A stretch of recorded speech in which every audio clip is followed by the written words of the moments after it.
요한계시록 21장 성경 낭독 바른 성경입니다. 또 내가 새 하늘과 새 땅을 보니 처음 하늘과 처음 땅이 없어지고 바다도 더 이상 존재하지 않았다.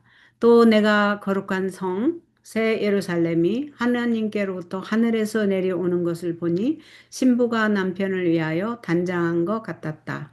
또 내가 들으니 보좌에서 큰 음성이 말하기를 보아라 하나님의 장막이 사람들과 함께 있고 그분께서 그들과 함께 계실 것이다. 그들은 하나님의 백성이 되고 하나님께서는 친히 그들과 함께 계실 것이니 그들의 하나님이 되실 것이다.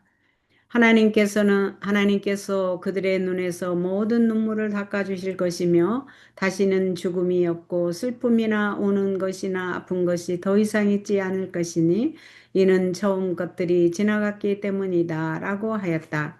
또 보좌에 앉으신 분께서 말씀하시기를 보아라 내가 만물을 새롭게 한다 하셨고 또 말씀하시기를 너는 기록하여라 이 말들은 확실하고 참되다 하셨으며 그분께서 또 내게 말씀하셨다. 다 이루었다. 내가 곧 알파와 오메가이고 시작과 끝이다. 내가 목마른 자에게 생명수 샘물을 값없이 주겠다.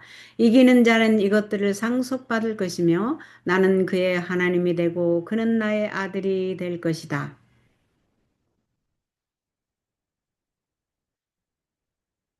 그러나 두려워하는 자들과 믿지 않는 자들과 혐오스러운 자들과 살인자들과 음행하는 자들과 점술 하는 자들과 우상 숭배하는 자들과 모든 거짓말쟁이들의 받을 것은 불과 유황이 타는 못 안에 들어가는 것이다. 이것이 둘째 사망이다. 그리고 마지막 일곱 재앙으로 가득 찬 일곱 대접을 가지고 있는 일곱 천사 가운데 하나가 와서 나에게 말하기를 이리 와라. 내가 네게 신부 곧 어린 양의 아내를 보이겠다라고 하였다. 그가 성령 안에서 나를 크고 높은 산으로 이끌고 가서 거룩한 성 고 하늘에서 하나님께로부터 내려오는 예루살렘을 내게 보여주었는데 하나님의 영광이 있어 그 성의 빛은 지극히 귀한 보석 같고 수정처럼 맑은 벽옥 같았다. 또 그 성에는 크고 높은 성벽이 있고 12문이 있었는데 그 문들에는 12천사가 있었으며 그것들 위에 이름이 쓰여 있었으니 그 이름은 이스라엘 자손 12지파의 이름들이다. 동쪽의 세 문, 북쪽의 세 문, 남쪽의 세 문, 서쪽에 세 문이 있었고 또 그의 성의 성벽에는 12기초석이 있었는데 그것들 위에 어린 양께 속한 12사도의 12이름이 있었다.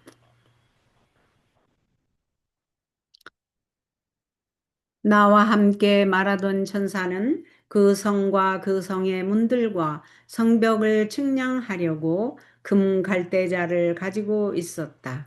그 성은 네모 반듯하여 그 길이와 너비가 똑같았다. 그가 그 성을 그 갈대로 측량하였는데 12,000 스타디온이었고 그 길이와 높이가 똑같았다.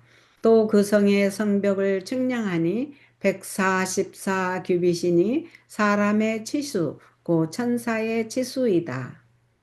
그 성벽의 제로는 벽옥이었고 그 성은 정금인데 맑은 유리 같았다.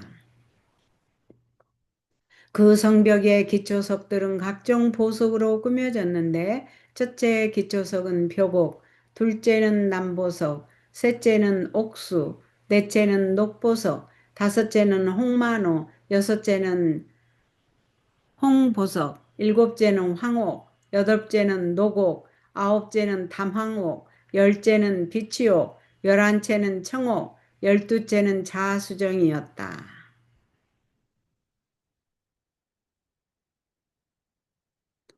또 12문은 12진주로 되어 있었는데 강문은 진주로 되어 있었고 성읍의 길은 정금이요 투명한 유리 같았다.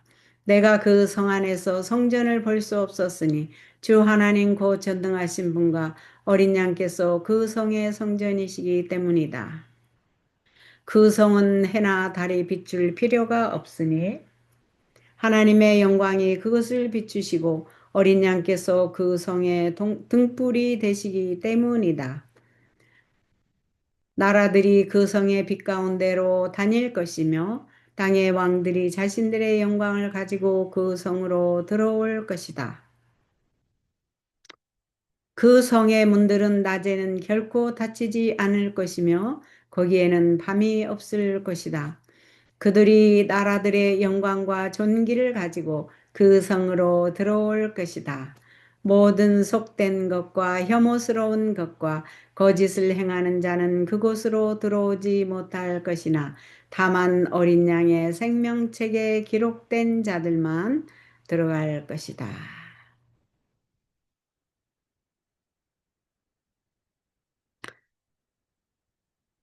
다음은 Y주석을 낭독해 드리겠습니다. 요한계시록 21장 Y주석. 삼키는 바다가 없음. 바다는 친구들을 갈라놓는다. 그것은 우리들과 우리가 사랑하는 사람들 사이의 노인 장벽이다. 광활하고 측량치 못할 대양은 우리의 유대를 끊어놓는다. 새 땅에서는 바다가 없을 것이다. 거기에는 노젓는 관리선이 없이도 지나갈 수 있을 것이다. 과거에 하나님을 사랑하고 섬긴 사람들이 관리선에서 쇠사슬에 묶여 잔인하고 차가운 마음을 가진 사람들의 뜻대로 일을 할 수밖에 없었던 사람들이 많이 있었다.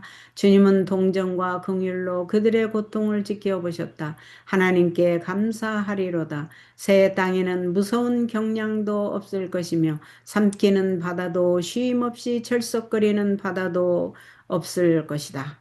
하나님의 가족들은 마침내 합하게 됨. 지금 교회는 전쟁 중에 있고 지금 우리는 거의 우상숭배로 넘어간 한밤의 흑암 중에 있는 세상과 대치하고 있다.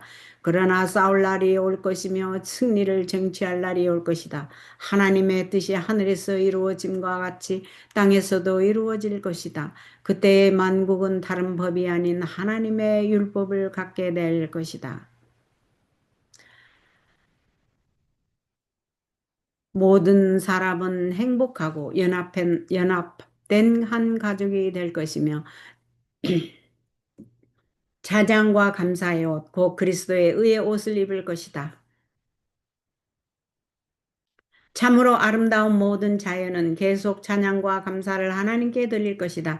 세계는 하늘의 빛으로 충만할 것이며 환희 가운데서 세월이 흘러갈 것이다. 달빛은 태양빛 같을 것이며 햇빛은 7배나 더할 것이다. 그 광경을 보고 새벽별들이 함께 노래할 것이며 하나님의 아들들이 다 기쁘게 소리할 것이며 그리스도와 하나님은 함께 다시는 죄가 없을 것이며 다시는 죽음이 없을 것이다 라고 선언하실 것이다. 그리스도인들의 여름. 이 땅은 하늘을 위해 준비하는 곳이다. 여기에서 보내는 시간은 그리스도인의 겨울이다.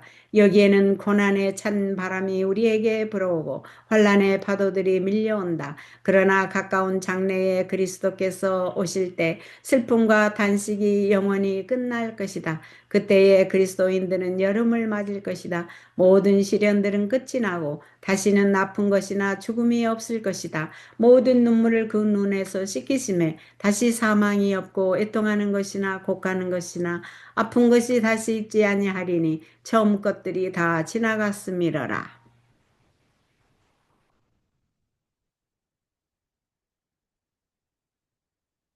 여기까지입니다.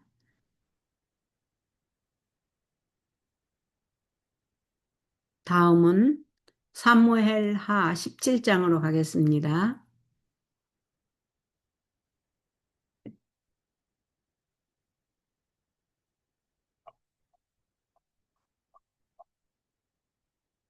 세컨드 세무엘, 세컨드 세무엘 17장.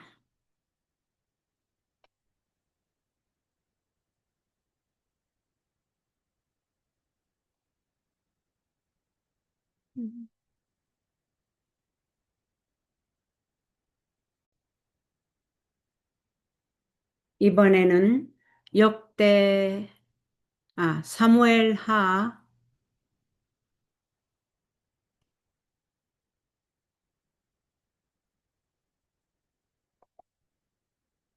사무엘하 17장. 이게, 예, 사무엘하 17장 Y 주석으로 왔습니다. 사무엘하 17장 10절에 보면 저상하리니 이게 무슨 말인지 Y 주석을 보겠습니다. 저상하리니 소문을 통하여 그 비극의 소식을 접할 때 누구든지 용감한 자라도 두려움에 휩싸일 것이다. 갑작스런 공포 분위기는 압살롬이 벌인 이 일을 신속하고도 완전한 파멸로 이끌어갈 것이었다.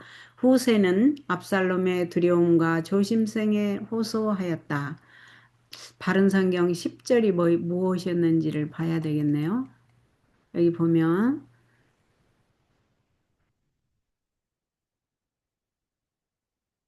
압살롬이 다윗을 대적할 때에 그 참모들이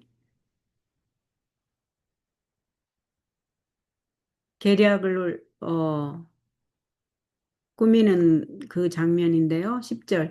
그리하면 사자의 마음을 가진 용맹한 사람일지라도 간담이 녹을 것이니 이는 왕에 붙이는 용사요 그와 함께한 자들도 용맹한 자들임을 온 이스라엘이 알고 있기 때문입니다. 음. 지금 우리 10절을 Y주석을 보고 있는데 지금 압살롬이 자기 아버지 다윗을 반역할 때 그 계략을 꾸밀 때 후세가 압살롬에게 계략을 알려주는 것입니다. 네, 여러분도 아시다시피 후세는 다윗 왕이 유리하게 계략을 압살롬에게 알려주고 있는 것입니다. 자, 화이트 속으로 가보겠습니다. 10절. 용사인 줄, 후세는 용사인 줄 이게 무슨 말인가? 후세는 압살롬의 마음속에 다윗의 용감함에 대한 존경심과 함께 공포심이 생기도록 할 수 있는 한 그의 최선을 다하였다. 후세는 다윗의 친구죠. 다윗은 실제로 용사들을 가지고 있었으며 압살롬도 그의 부친이 대단히 용감하고 지략이 풍부한 지휘관인 것을 알고 있었다. 보통 상황이라면 후세가 그린 그림은 너무나도 사실일 것이다. 그러나 이것은 보통 상황이 아니었다. 후세는 다윗이 압살롬의 공격에 대비하여 전열을 가다듬을 수 있도록 시간을 끌고 있는 것이었다. 후세는 압살롬이 용기가 없는 사람임을 잘 알고 이것을 이용하여 다윗과 그와 함께한 전사들의 용감무쌍함을 확대하여 말하였다. 그의 연설은 겁쟁이이면서도 뽐내는 다윗의 아들의 마음속에 공포심을 일으키도록 잘 준비되었다. 이렇게 되어 있습니다.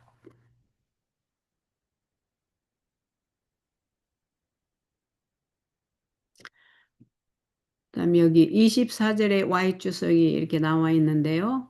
성경을 보겠습니다. 24장이 어떻게 되어 있는지. 다윗이 그의 아들 압살롬의 반역 때문에 신도 신지 못하고 맨발로 쫓겨나왔죠. 그의 측근들과 함께 그 이야기입니다. 다윗은 마하나임에 도착하였고 압살롬은 그와 함께한 온 이스라엘 사람과 함께 요단을 건넜다. 지금 압살롬이 자기 아버지 다윗을 멸하려고 뒤쫓아오고 있는 장면이죠. Y주석을 보겠습니다. 24절. 마하나임. 이 성읍은 이스보셋의 도읍이었다. 정확히 어디에 위치했었는지는 알 수 없으나 아마도 요단 동편 이스라엘 지역으로부터 멀지 않은 곳에 있었을 것이다. 이스보셋이 이 성읍을 그의 수도로 삼은 것과 같은 이유로 다윗은 유랑 중에 이곳을 찾게 되었다. 이 성읍은 강하게 요새화된 곳이었고 주변 지역 사람들은 다윗에게 우호적이었다. 이 지방은 특히 식물이 풍부하여 다윗과 그의 부하들을 먹이기에 충분하였다. 요단을 건너니라. 압살롬은 이스라엘 군대를 소집하자마자 그 대군을 이끌고 다윗을 죽여가요. 압살롬은 지금 다윗의 아들이죠. 네, 아버지를 지금 반역해서 왕이 되고자 다윗을 추격하여 요단을 건넜다. 그러나 후세의 제안은 목적을 달성하였다. 후세가 이 다윗의 친구였고 지금 다윗의 아들 압살롬이 아버지를 반역하여 어, 반란을 일으킬 때에 다윗을 돕게끔 제안을 압살롬에게 한 후세의 제안은 목적을 달성하였다. 그래서 다윗이 후세의 제안이 알죠? 이렇게 시간을 끌어서 다윗이 잘 도망갈 수 있도록 어, 기간을 끌었죠. 그것이 그 목적이 달성하였다. 다윗은 그 사이에 무사히 도망하여 새로운 곳에 본부를 세울 수 있었다. 압살롬의 큰 군대는 잘 훈련된 정예 부대가 아니었기 때문에 험하고 거친 이 요단 동편 지역에서는 도움이 되기보다 오히려 장애가 되었다. 그러나 그의 경험의 부족과 성급함 때문에 압살롬은 속히 다윗과 싸워 나라를 얻으리라는 생각에 계속 군대를 재촉하였다. 25절 아마사로 군정을 삼으니라. 자, 25절을 보겠습니다. 압살롬이 요압을 대신하여 아마사를 군사령관으로 세웠는데 이 아마사는 다윗 왕의 장관 군대 장관 요압의 사촌으로 알고 있습니다. 이 아마사를 압살롬이 군사령관으로 세웠는데 아마사는 이스라엘 사람으로 그 이름이 이드라라는 사람의 아들이었으니 이드라가 나하스의 딸인 아비갈과 결혼하여 그를 낳았으며 아비갈은 요압의 어머니 수루야의 동생이었다. 예. 그래서 외사촌관인 것으로 생각됩니다. Y주석을 25절 Y주석을 보겠습니다.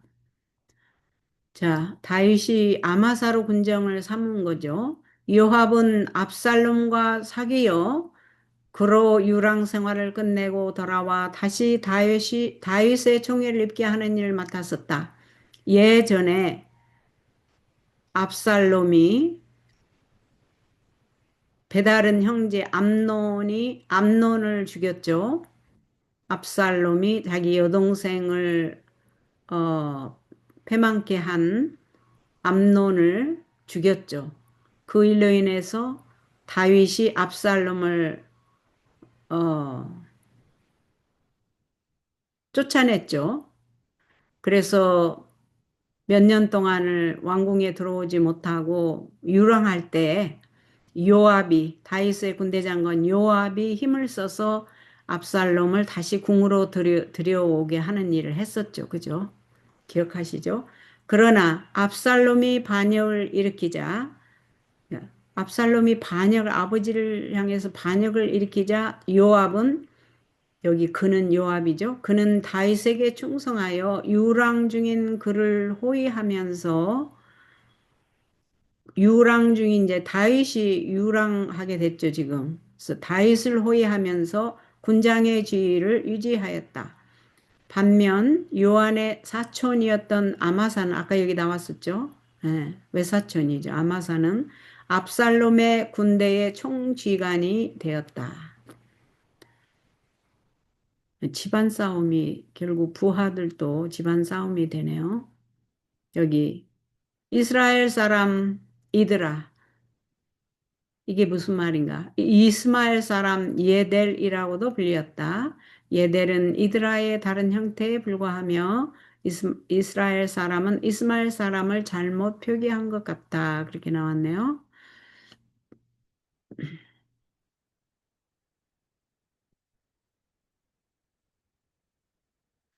나하스의 딸 아비갈 아까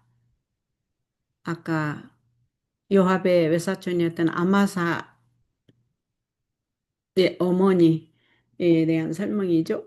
나하스의 딸 아비가일. 역대상 2장 16절에 따르면 아비가일은 스루야의 여자 형제이며 둘은 다 다윗의 자매들이다.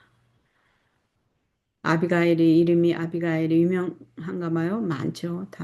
다윗의 아내도 아비가일이었는데. 예. 그리고 여기 또 자매도 아비가일이 이름이. 그러므로 아비가일이 이세의 딸이라는 결론이 나온다. 다윗하고 형제가 아니군요. 그러나 본문의 구절에는 나하스의 딸이라고 되어 있다. 두 가지 설명이 필요하다. 나하스는 이세의 아내이다. 음. 나하스가 일반적으로 남자 이름이긴 하지만 나하스는 이세 아내이다. 음.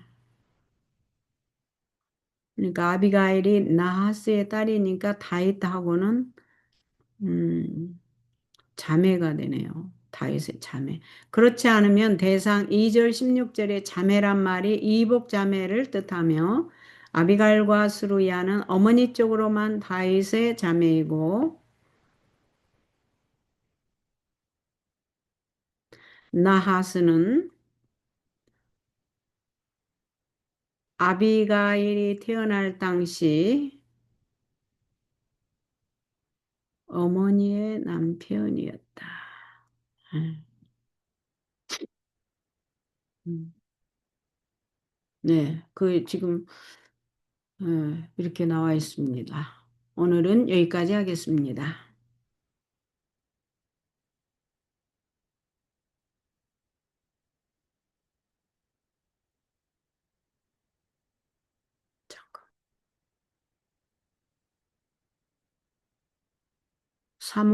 역대하 18장으로 한번 가보겠습니다. 시간이 더 되니까 18장 바른 성경으로 지금 나와 있는데요. 지금 Y 주석이고 사무엘하 18장으로 지금 들어왔습니다. Y주석으로 먼저 보고 Y주석을 보면서 필요한 성경절을 읽어보겠습니다. Y주석이 지금 18절에 대해서 설명이 됐기 때문에 바른 성경을 보겠습니다. 어떻게 나왔나? 18절. 여기 18절 보이죠? 압살롬이 살아있을 때 자기를 위하여 왕의 골짜기에 한 비석을 세웠으니 이는 그가 내 이름을 기억할 아들이 없다라고 생각했기 때문이다. 그는 그 비석에 자기 이름을 붙여 불렀으며 그것을 오늘날까지 압살롬의 기념비라고 부른다. Y주석에 지금 18절이 나왔기 때문에 한번 설명을 보겠습니다. 한 비석. 압살롬은 자신을 위하여 아름답고 값비싼 기념비를 세웠다. 그러나 그의 시체는 왕의 묘실에 묻히는 대신에 숲속의 구덩이에 던져졌다. 압살롬의 기념비가 세워졌던 장소는 아직 알려지지 않았다. 어떤 사람들은 그것이 예루살렘에 있었다고도 생각하며 어떤 이들은 헤브론에 있었다고 믿는다. 이걸 보면 18절에서는 압살롬이 죽임을 당하는 것이 나오죠. 소위 압살롬의 묘라는 바위에 정교하게 새겨 만든 부분적 부조와 기둥을 포함한 사각 구조물이 기드론 계곡 상류에 있긴 하지만 실은 헬라 시대의 것이며 이름을 제외하고는 압살롬과는 전혀 무관하다. 이런 말도 있네요. 라기스 발굴 시에 한 재단이 발견되었는데 한쪽에는 깊은 부조로 오른손이 손바닥을 밖으로 하고 손가락들은 편채로 새겨져 있었다. 손바닥을 밖으로 하고 타르타고의 석비들에도 손들이 새겨져 있었다. 그러므로 압살롬의 석비에도 손이 새겨져 있을 가능성이 있다. 아들이 없음을, 그 말은 무슨 말이냐면 그 압살롬의 세 아들들은 아마도 어릴 때 죽은 것 같다. 그렇게 나와 있습니다.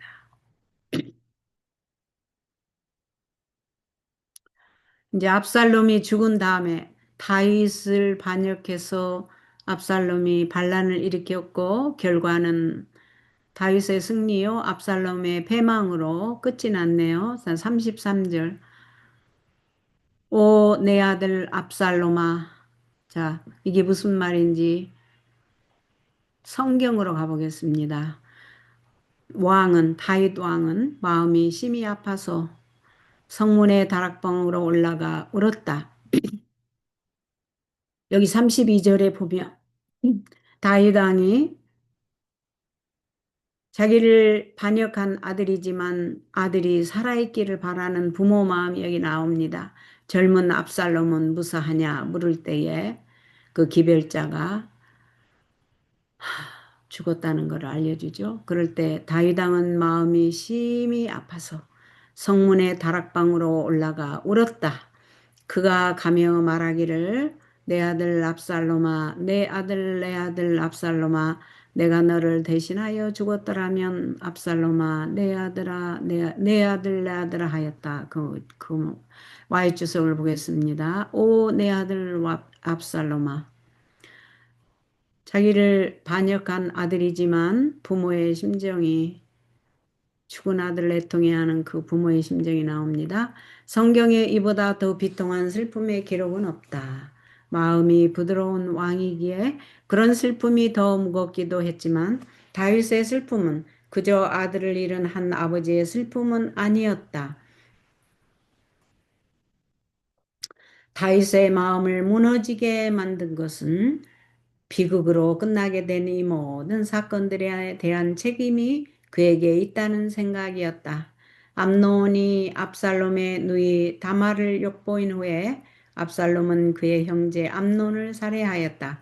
이제 그는 그 보복으로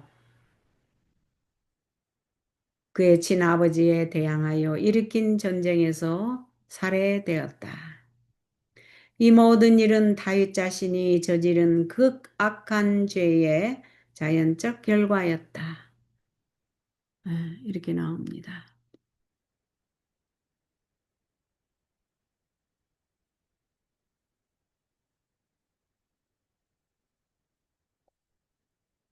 19장으로 가보겠습니다. 어쩌면 여기까지 하고 오늘 마쳐야 될 것 같네요. 19장 Y지석을 보겠습니다.